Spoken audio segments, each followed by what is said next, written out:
مرکز مطبوعات وزارت مدافع تاجیکستان روز 12 اپریل خبر داد که در 10 روز اول دعوت بهاری شهروندان به خدمت حتمی حربی نقشه دعوت در سراسر جمهوری علاقه 40% اجرا شده است.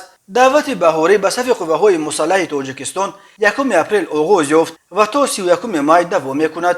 وزارت مدافع گفت اینک 4 سال باز در بین ولایت‌ها و شهر و ناحیه‌ها ولایت مختار کوهستان بدخشان در نخستین روز دعوت شهروندان اجرای نقشه را در قلمرو این ولایت به 100% برابر می نماید. همین طور در 10 روز اول دعوت بهاری از 25 شهر و نواحی ولایت ختلان تا اندم ناحیه‌های شمس‌الدین شاهین، ناصر خسرو و فرخار نقشه دعوت را اجرا کرده اجرای نقشه در سراسر ولایت 40% تأمین شده است. همین طور بنا به اطلاع وزارت اجرای نقشه در شهر و ناحیه‌های تابع جمهوری به 47 از 3% رسیده.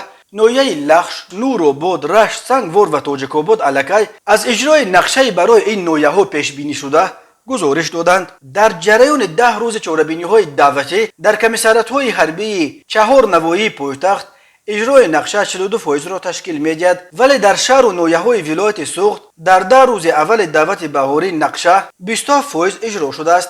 دعوت به صف قوه‌های مسلح تاجیکستان هر سال 2 مرتبه در بهار از 1 اپریل تا 31 مای و تیر ماه از 1 اکتبر تا 30 نوامبر دوام می‌کند. هر موسم دعوت به ارتش در تاجیکستان همراه با شکایت‌ها از ابله و یا احاطه‌گیری جریان می‌گیرد. ابله یک شیوه اصلا غیر قانونی است که کارمندان کمیسریات‌های حربی و مقامات محلی جوانان سن و سال دعوتی را در کوچه و بازارها دستگیر کرده به خدمت می‌فرستند.